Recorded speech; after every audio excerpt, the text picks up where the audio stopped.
Hi Kadeli Cakes! I-flex ko nga pala yung ginawa kong cake bago ako gumala.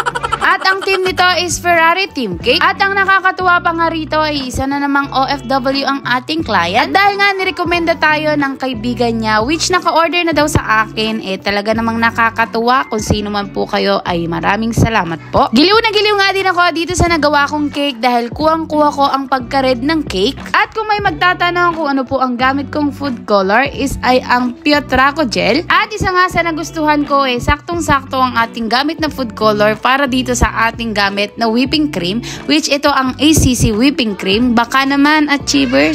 At talaga naman pang malakasan tong frosting na to dahil hindi siya struggle sa pagpapakulay ng mga dark colors. Sa lahat nga ng nagamit kong frosting, dito lang ako nadalian magpakulay. At dahil nga na-experience na rin natin ang pinakamadaling way para magpakulay ng kulay pula, syempre isi-share natin sa inyo. Madali pero kailangan mag-consume ng oras dahil syempre hindi naman nakukuha ang lahat sa mabilisan. Ito hindi ka na kailangan sobrang dami pang gamitin na food color para lang magkulay pula ang frosting. Bali ang way ko ng pagpapakulay ng dark colors konting frosting tapos ilang drops ng kulay red, then unti-unti nahihahawa mo yon sa ibang frosting. Huwag mong bibiglain para hindi rin mabigla yung kulay na nagiging light. Kapag meron ka ng small amount na nakuha mong red o gusto mong pagka-red, pwede mo nang ihawa pa unti-unti dun sa frosting na gagamitin mo. Huwag mong ilalahat kasi talagang hindi ka makakakuha ng tamang pagka-red. Kailangan unti-unti mong ihawa dun sa frosting na nasa bowl. Sana kahit papano na-gets nyo, pero gagawa ako ng video para doon kapag may nag-order na ulit sa atin ng kulay red na cake. Then ayan nga ang ating finish look ng Ferrari Team Cake. At isa na naman ngang pa-order ang ating nairaos, kaya maraming